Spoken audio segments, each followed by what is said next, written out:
కార్యక్రమాన్ని ప్రారంభించే ముందుగా గురువుగారికి వందనాలు తెలియచేసుకుంటూ పాల్గొన్న మీ అందరికీ ధన్యవాదాలండి. మరి రోజు మనం ఎన్నో విషయాలు తెలుసుకుంటున్నాం. మరి సాధనతో పాటు ఎన్నో విషయాలు తెలియనివి తెలుసుకుంటున్నాం. ఇప్పుడు అన్నీ తెలిసినట్టే ఉంటాయి, కానీ లోతుల్లోకి వెళ్ళి అర్థాలు వెతుక్కుంటే ఏమీ తెలియదు అని మనకు అర్థమవుతుంది. మనకి పదాలు వింటాం, ఆ పదాల యొక్క అర్థాలు లోతుల్లోకి వెళ్ళాలి. ఆధ్యాత్మికత అంటే ఏదైనా సరే చూసిన దాన్ని చూసినట్టు తీసుకుంటే అది ప్రపంచకం. మరి చూసిన దాని వెనకాతల ఉన్న శక్తిని తెలుసుకుంటే మరి ఆధ్యాత్మికం అవుతుంది. ఒకే ఒక్క మాటలో భగవానుడు చెప్తాడు, సూక్ష్మంగా నీలో ఉన్నాను, స్థూలంగా విశ్వమంతా ఉన్నాను అని. అంటే మనలో ఆత్మగా సూక్ష్మమైన రూపం, సృష్టి అంతా పరమాత్మగా స్థూలమైన రూపం. దీన్ని బట్టి మనకి స్థూలం అంటే ఏంటి, సూక్ష్మం అంటే ఏంటి అర్థమవుతుంది. అలాగే ఒక విత్తనం సూక్ష్మం, ఒక చెట్టు స్థూలం.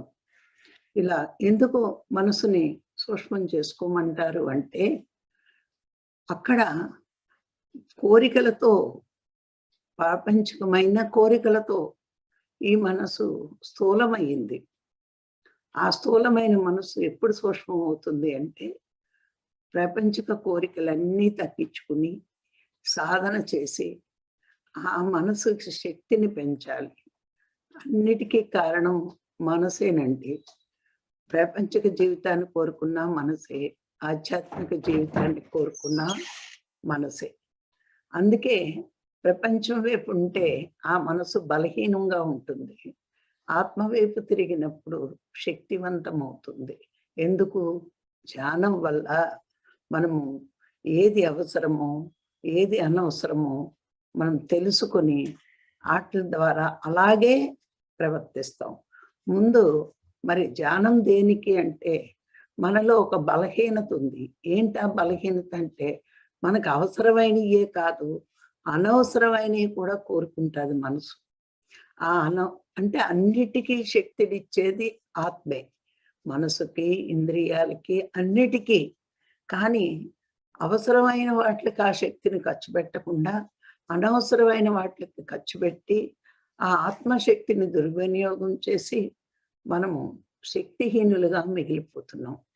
మరి ఎప్పుడైతే మహాత్ములు చెప్పిన బాటలో మనం నడుస్తామో, ఆ సద్గురువులు చెప్పినట్టు నడుస్తామో, మరి ఈ స్థూలంగా ఉన్న మనసును సూక్ష్మంగా ఎట్లా తయారు చేసుకోవాలి అనేది మనకి తెలుస్తూ ఉంటుంది.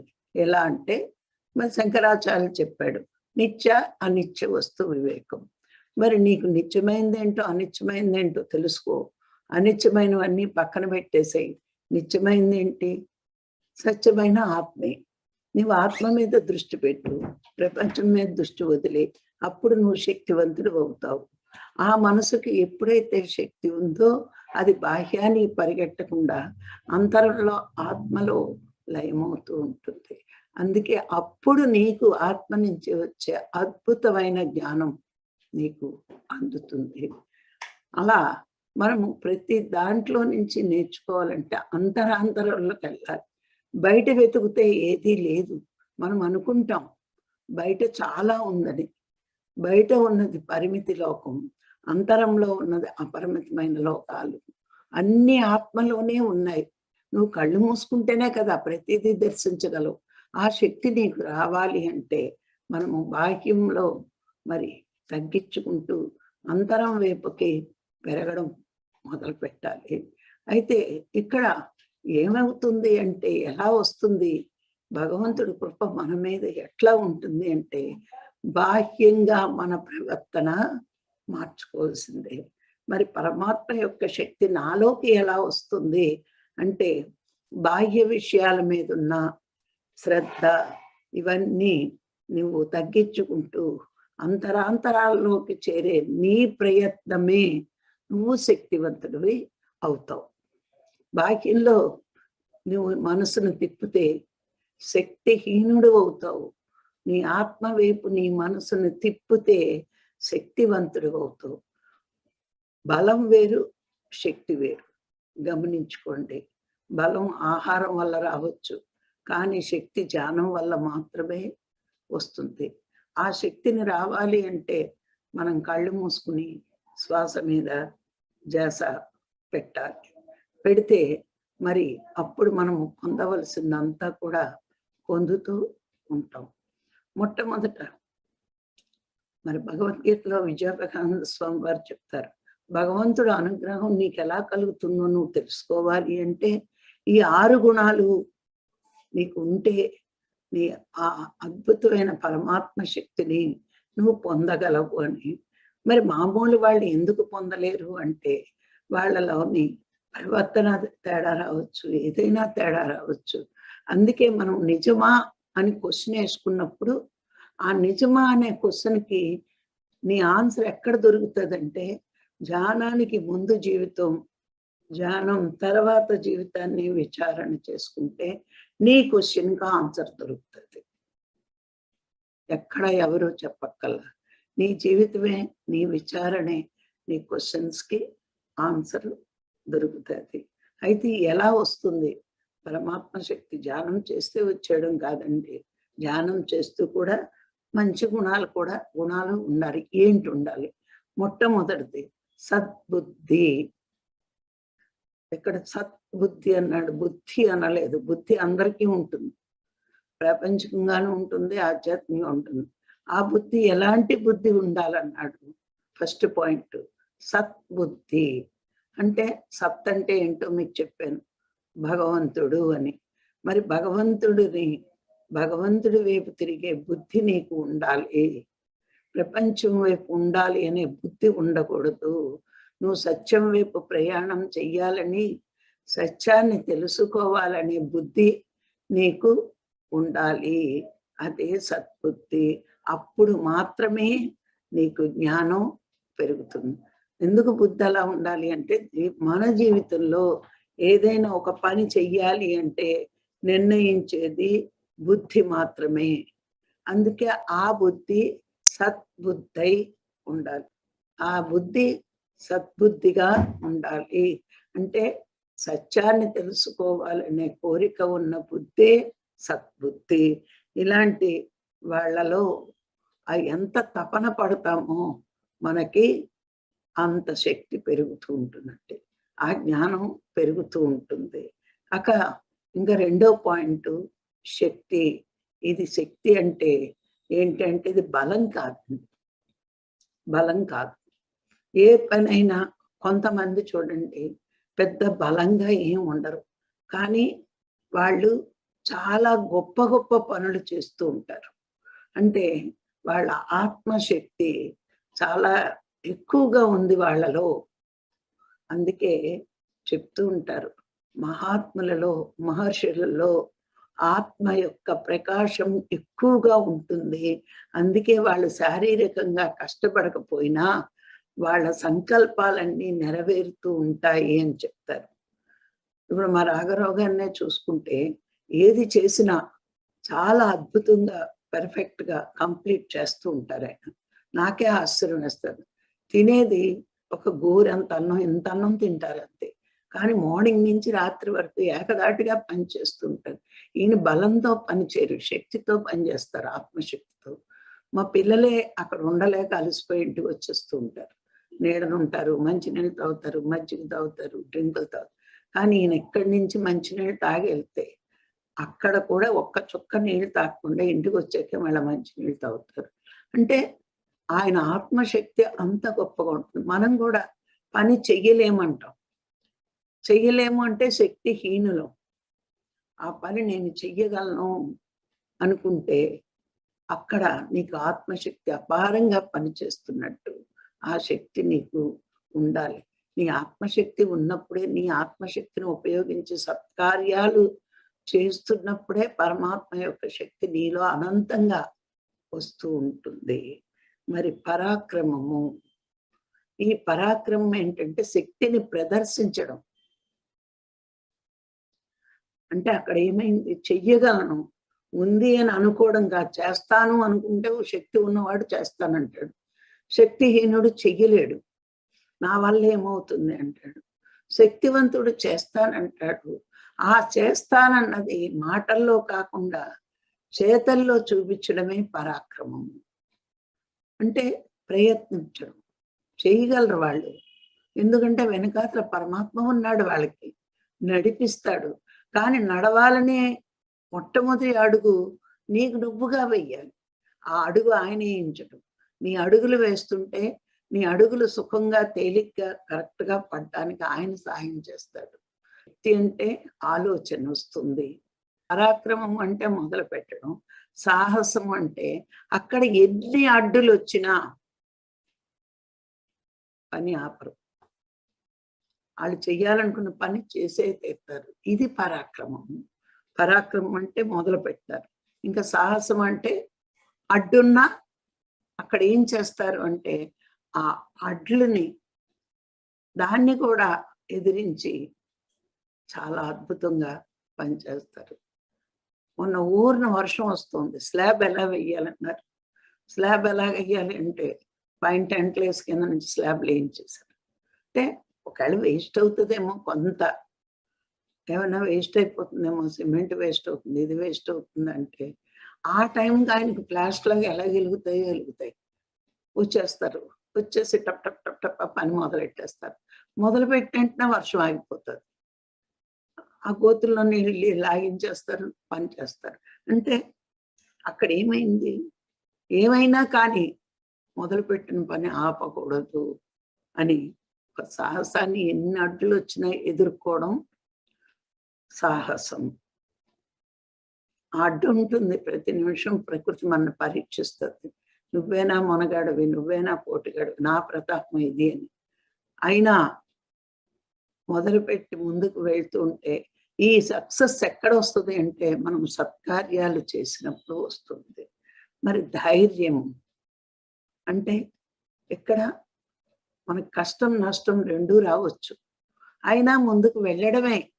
అయ్యో వర్షం వస్తుంది, ఈవేళ చాలా మంది కూలోళ్ళని పెట్టాను, పని ఆగిపోయింది, డబ్బంతా వేస్ట్ అయిపోయిందని భయంగా ఉంటే అది వేస్ట్ అవుతుంది. లేదు ఫోన్లే ఒకరోజు వేస్ట్ అయితేనే వాళ్ళకే జాలి కలిగి రేపు ఉత్సాహంగా రెట్టింపు పని చేస్తారు అని ఒక ధైర్యం చెప్పుకుంటూ వేస్ట్ అయిందని బాధపడకుండా ఉండగలగాలి. ఏ పనైనా ఎక్కడైనా సరే మనము అది వేస్ట్ అవుతుంది అని కాదు, అది అలా జరగాలనుంది. అది భగవంతుడి నిర్ణయం.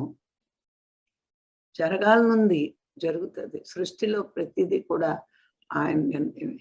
కానీ ఆయన నిర్ణయం ప్రకారమే జరుగుతుందని నీ ఎరుకలో నువ్వు ఉన్నప్పుడు ప్రతి పని ధైర్యంగా నువ్వు ముందుకి వెళ్తావు. ఇక అహంకార మమకారాలను వదులుకోవడం. ఇది నేను చేస్తున్నాను అనే అహంకారం, లేదా ఇది చేస్తున్నాను మరి అంతా ఖర్చు అయిపోతుందేమో, నా బిడ్డలకి ఏంటి అనే మమకారం రెండూ లేకుండా ఉండగలగాలి.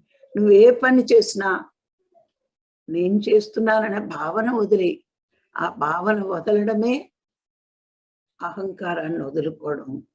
అది భగవంతుడు నీ చేత చేయిస్తున్నాడు అని అనుకోవడమే అహంకారాన్ని వదులుకోవడం. మరి నాకు పేరు వస్తుంది ఇది చేయడం వల్ల అని నువ్వనుకుంటే నీ శరీరం మీద నీకు మమకారం ఉన్నట్టే. అక్కడ అవసరం నేను చెయ్యాలి, చేయడానికి కర్తను నేనే కానీ చేయించేవాడు పరమాత్మే అని నువ్వు అనుకుంటే అహంకార మమకారాలు మనం వదులుకోగలుగుతాం. అందుకే ఈ 6 మళ్ళా ఒక్కసారి చెప్తాను. సద్బుద్ధి, శక్తి, పరాక్రమము, సాహసము, ధైర్యము, అహంకార మమకారాలను వదులుకోవడం. ఈ 6 గుణాలు మనకి రావాలి. ఎప్పుడు వస్తాయి అంటే మనసు ప్రపంచం వైపు ఉంటే ఈ 6 రావండి. మంచి బుద్ధి రాదు. ఏమొస్తుంది అప్పుడు? ప్రపంచం వైపు తిప్పిన మనసుకి నేనెంత పోగేయాలి, చూసినవన్నీ నాకు కావాలనుకుంటాం. శక్తి ఉంటుందంటే పెద్ద పెద్ద కోరికలు వచ్చేటప్పుడు చిన్నవి సాధించుకుంటాం, పెద్దవి వచ్చేటప్పుడు మన వల్ల ఏమవుతుంది అనుకుంటూ అక్కడ ఇంకా ప్రయత్నమే ఉండదు, పరాక్రమమే చూపించాం. మరి సాహసము అది చెయ్యం.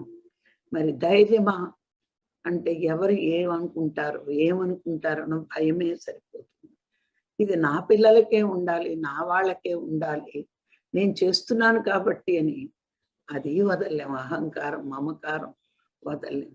కానీ ఆధ్యాత్మిక జీవితంలో ప్రతిదీ కూడా భగవంతుడి ఇష్ట ప్రకారమే జరుగుతుంది. ఆయన నా చేత జరిపించుకుంటున్నాడు. అది నేచర్ డెసిషను. ఎన్ని అడ్డులు వచ్చినా నేను చేయడం మాను అని మనం ముందుకు వెళ్తే భగవంతుడి యొక్క శక్తి, ఆ కాస్మిక్ ఎనర్జీ తీసుకోవడం చాలా ఎక్కువ అవుతుంది. ధ్యానంలోనే కదా ఆ ఎనర్జీని తీసుకోగలుగుతున్నాం మనం. మరి నువ్వు చేసే ప్రతి పని వెనకాతల, ఆ మంచి పని వెనకాతల భగవంతుడి శక్తి నీకు సాయం, నీ 2 చేతులకి ఆయన 2 చేతులతో ముందుకి నడిపిస్తాడు. మరి ఇదంతా తెలుసుకుంటే అక్కడ ఏ పని భూమి మీద చెయ్యాలి అనుకున్నా మనం ఒక పనిముట్టు మాత్రమే. భూమి మీద సత్కార్యాలన్నీ చేయడానికి ఒక పనిముట్టు. ఆ పనిముట్టు ఎలా ఉండాలి? షార్ప్గా ఉండాలి. ఇప్పుడు గుణపం ఉంది, భూమిని తవ్వాలి. ఆ గుణపం పదులు లేకపోతే లోతుల్లోకి వెళ్ళి తప్పలేదు, అప్పుడు దానికి సాన పడతారు. అలాగే మనము కూడా చెయ్యడానికి కావలసిన శక్తి మన ధ్యానం ద్వారా మాత్రమే వస్తుంది. నీలో ఈ మంచి గుణాలు ఉన్నప్పుడు భూమి మీద మంచి పనులు చేయడానికి నిన్ను ఎంచుకుంటాడు. అంతే. ఇప్పుడు మనం ఏమైనా గొప్ప గొప్ప పనులు చేస్తే మనకి ఒకటే తెలియాలి, ఆ భగవంతుడు కృప వల్ల నేను చేస్తున్నాను, ఈ పని చెయ్యడానికి నన్ను సెలెక్ట్ చేసుకున్నాడు అంటే నేను సరి అయిన రూట్లోనే ఉన్నాను అని మనకు అర్థం అవ్వాలే. కానీ నేనే చేస్తున్నాను అనే అహంకారాన్ని మాత్రం మనం పెంచుకోకూడదు. ఆయన మనకి అవకాశం ఇచ్చాడు అని వినయంతో, వినమ్రంతో ఉండాలి, కానీ అహంకారాన్ని పెంచుకోకూడదు. నువ్వు చేసే ప్రతి మంచి పని నీ వెనకాతల మరి భగవంతుడి ప్రేరణ, నువ్వు చేస్తున్నావు కాబట్టి నీ ద్వారానే ఆయన చేయించుకుంటాడు. అందుకే పత్రిసారి అనేవారు, సాధన చేస్తున్నప్పుడు ఏ కోరిక వద్దమ్మా. సాధన చేసే వాళ్ళకి కావలసినవన్నీ సిన్సియర్గా సాధన చేస్తే కోరినవన్నీ వాళ్ళకి రాకపోవచ్చు, కానీ కావలసినవి మాత్రం తప్పకుండా వస్తాయి. ఆ కావలసినవి వచ్చినప్పుడు నీకే కాదు 10 మందికి కూడా నువ్వు ఉపయోగపడితే నీ ద్వారా వెళ్తుందని ఆయన అనంతంగా ఇస్తాడు అనేవారు. నాకు ఆ మాట ఎప్పుడూ గుర్తుంటుంది. నేను ఎప్పుడూ సాధనలో కోరుకోలేదు, ఇలా జరగాలి, నా జీవితం ఇలా ఉండాలి, ఇంత అద్భుతంగా ఉండాలి. నేను అప్పటికి ఇప్పటికీ ఎప్పటికీ సాధన చెయ్యాలి అంటే జ్ఞానం పెరగాలి. ఎందుకంటే నేను నేర్చుకున్న ఈ పుస్తకాలన్నీ నాకు ఒకటే నేర్పినాయి, జ్ఞానం పూర్ణంగా పెరిగినప్పుడే పరమాత్మ దర్శనం కలుగుతుంది అని. ఇంకా మనకి కలగట్లేదు అంటే అంత ప్యూరిటీ మనలో రాలేదు, అంత జ్ఞానం మనకి ఇంకా పెరగలేదు. అన్ని మంచి కార్యాలు మనం ఇంకా చెయ్యట్లేదు, అవి అన్నీ మనం చేస్తూ ఉండాలి. మన జీవితమే మనకి అర్థం. అందుకే మనం ప్రతిదీ వెతుక్కోవాలి. ఇంకా ఇంకా ఏం నేర్చుకుంటే ఆయనకి దగ్గర అవుతాం, ఇంకా ఏం నేర్చుకోవాలి, ఇంకా మన మనసు ప్రభావం ఎంత ఉంది, ఈ ప్రభావాన్ని ఇంకా తగ్గించుకోవాలంటే ఏ గుణాలని మనము అలవాటు చేసుకోవాలి అని ఎప్పటికప్పుడు మనము చెక్ చేసుకుంటూ ఉండాలి. భగవంతుడు ఆ శక్తి ఎవరి చేతిలో ఉంటుందంటే ఇలాంటి గుణాలు ఉన్న వాళ్ళ చేతిలో. మరి వీళ్ళకి ఎక్కువ తన కిరణాలు, సూర్యుడు ఎలా కిరణాలని ప్రసరింప చేస్తూ ఉంటాడు, అందరికీ ఉంటుంది భగవంతుడు శక్తి, ఆత్మగా ఇస్తున్నాడు. కానీ ఇలా సాధన చేసి మరి లోకంలో ఉపయోగపడిన పనులు చేస్తున్నప్పుడు మరి మనకి ఇంకా ఇంకా ఆయన ప్రేరణ మనకి ఇంకా కలుగుతుంటుంది. నిజంగా మంచి పనులు చేసే వాళ్ళు ఎప్పుడూనండి ఒకటే గుర్తుంచుకోండి, వాళ్ళు ఎక్కువ సాధన చేస్తారు. ఎక్కువ సాధన చేసి ఆ శక్తిని పొందుతారు కాబట్టి నేను చెయ్యలేను అనే బేలతనం వాళ్ళకు ఉండదు. నేను చెయ్యగలను అనే ధైర్యం, దాని ప్రయత్నం, దాని సక్సెస్ అన్ని వాళ్ళు పొందుతారు. శక్తిహీనులకి మరి ఏమీ చెయ్యలేరు. శక్తివంతులు ఏదైనా సాధించగలరు. ఆ శక్తి ఎలా వచ్చింది అంటే వాళ్ళు సాధన చేశారు, పరులకు ఉపకారమైన పనులు చేస్తున్నారు కాబట్టి ఇంకా ఇంకా వాళ్ళకి ఇవ్వబడుతోంది. ఇది మరి భగవద్గీతలో విజయప్రకానంద స్వామి వివరణ ఇచ్చి మరి చెప్పారు.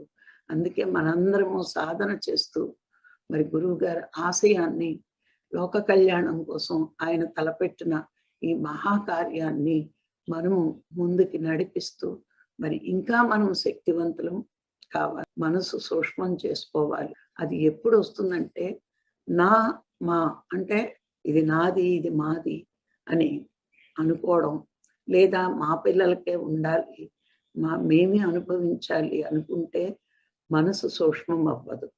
ఇది పరోపకారం మనం చేస్తున్నప్పుడే ఈ జ్ఞానం కానీ ఇది కానీ మనం 10 మందికి పంచిపెట్టినప్పుడే ఆ మనసును శూన్యం, తర్వాత సూక్ష్మం. ముందు మనసును శూన్యం చేసుకోవాలి, ఆ తర్వాత సూక్ష్మం అవ్వాలి. ఇవన్నీ ఎందుకు అంటే మనము దైవంగా మారడానికే ఈ లక్షణాలన్నీ. మనిషి ఊరికే దైవం అయిపోడండి. నేను దైవాన్ని అనుకుంటే సరిపోతుంది. దెయ్యంలోని ఆత్మ ఉంటుంది, ఆత్మే మరి దైవము ఆత్మస్వరూపమే. దెయ్యం ఎందుకన్నారంటే అతటి వాళ్ళని బాధ పెట్టినోడు. రాక్షసుల్లోని ఆత్మ ఉంది, దేవతల్లోని ఆత్మ ఉంది. కానీ దేవతలు పరోపకారం చేశారు, రాక్షసులు పరులకి హాని కలిగించారు. అందుకే మనం దైవాలమని గురువు అన్నాడు కాబట్టి అలా దైవంగా మారాలి అంటే ఇలాంటి లక్షణాలన్నీ, ఇలాంటి మనస్తత్వం మనము అలవాటు చేసుకుంటేనే మనము దైవంగా ఎదగగలుగుతాం. మరి థ్యాంక్ యూ. ఈరోజు ఈ అవకాశం ఇచ్చిన మీ అందరికీ మరొక్కసారి కృతజ్ఞతలు. Thank you.